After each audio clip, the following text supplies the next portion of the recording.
una conciencia que él estaba haciendo algo que tenía una trascendencia que iba más allá de Chile. En el mundo de aquella época, todo el mundo miraba a Chile.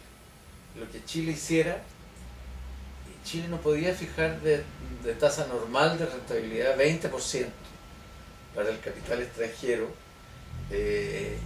para que después se lo citaran a los indonesios y a los asiáticos y a los africanos y a los restos de los latinoamericanos.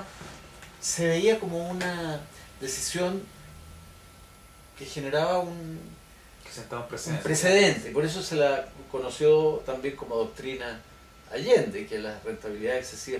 Era un mundo donde eso podía ser posible.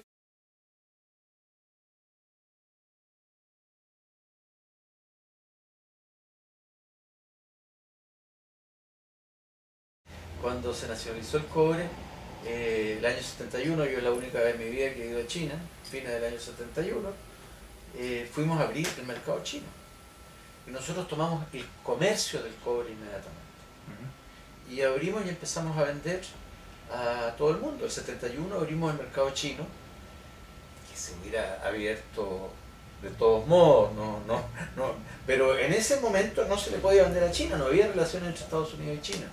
Y el 73, cuando fue el golpe, yo estaba fuera de Chile, me devolví por una orden de mi partido en ese momento de volver, pero yo estaba en Moscú, estábamos en una gira en que habíamos abierto el mercado de la RDA, estábamos abriendo el mercado soviético.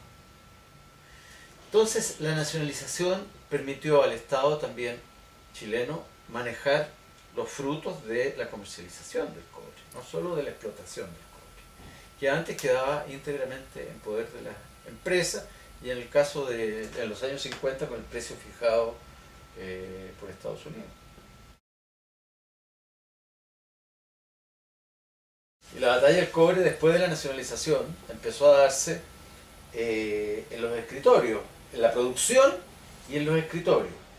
¿Por qué? Porque todo este tema de la indemnización acarreó una pugna abierta con Estados Unidos.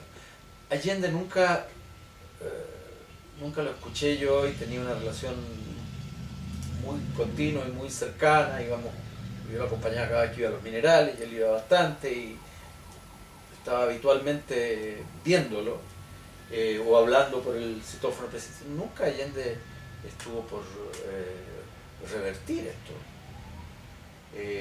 No había quizá una forma legal de revertirlo, pero usted sabe, hay distintas maneras de revertir, de recompensar, de buscar formas de acuerdo, y eso nunca fue así.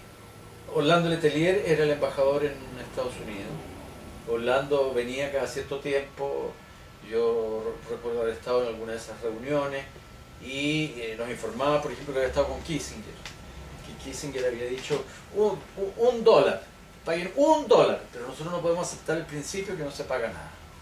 Mentira.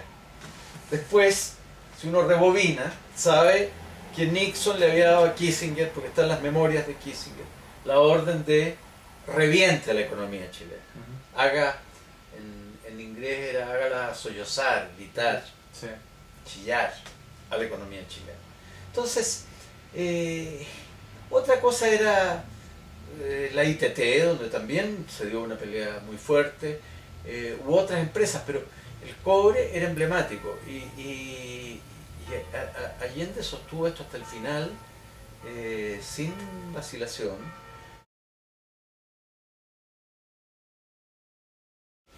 A mí me tocó dictar el decreto ley,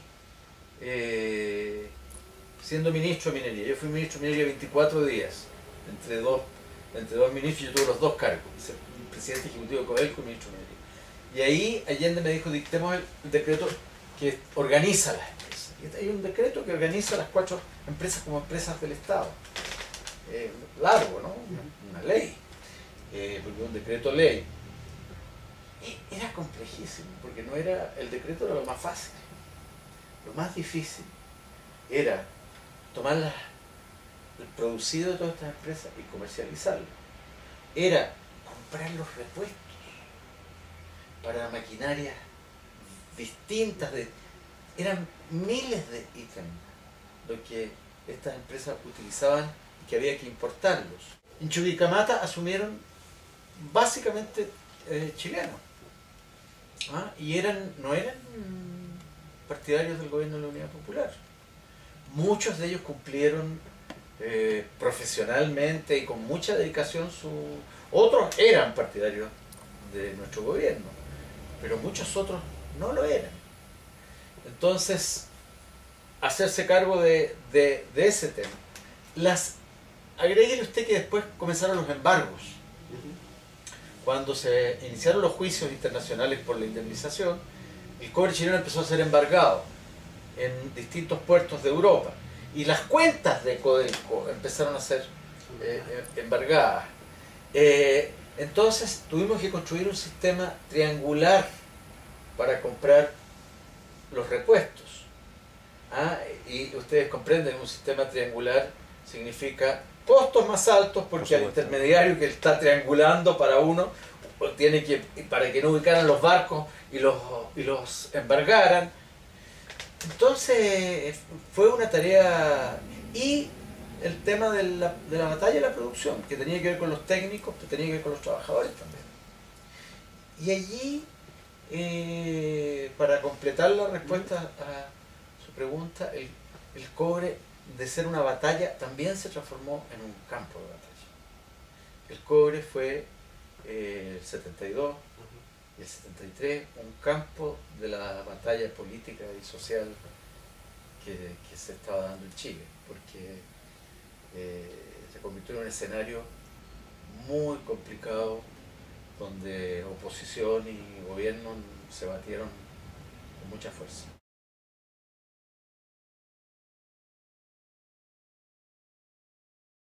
Porque le voy a decir lo siguiente. Yo creo, a propósito de alguna observación que hacían ustedes, que en la vida política de Allende hay en sus 4 candidaturas presidenciales, hay 2 etapas.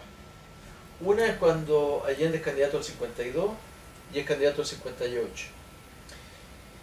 Y yo creo que Allende en esas campañas fundamentalmente es visto por los demás agentes, le hace la derecha en Chile, el gobierno de Estados Unidos, los otros gobiernos latinoamericanos o europeos, como una expresión del Frente Populismo, de lo que había sido el Frente Popular del 38.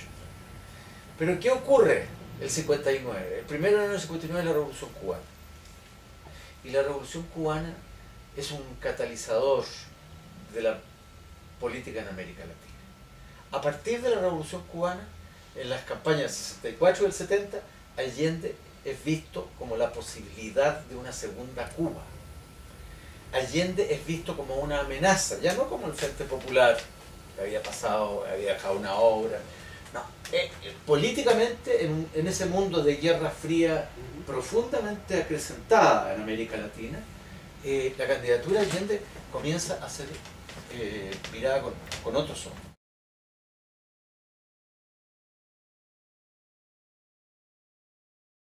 Bueno, las empresas desarrollan toda una acción legítima de ejercer sus derechos en el curso del proceso de nacionalización. Las empresas se dan cuenta que ha sido unánime, y las empresas entonces tienen sus abogados, y sus abogados hacen valer los puntos de vista de las empresas cuando se trata de valorar el valor de libros. Pero las empresas dan esto por perdido cuando se dicta el decreto de rentabilidad excesiva, porque el contralor lo que va a hacer es simplemente decir, mire, esto es lo que corresponde y listo. E inician los juicios en el exterior.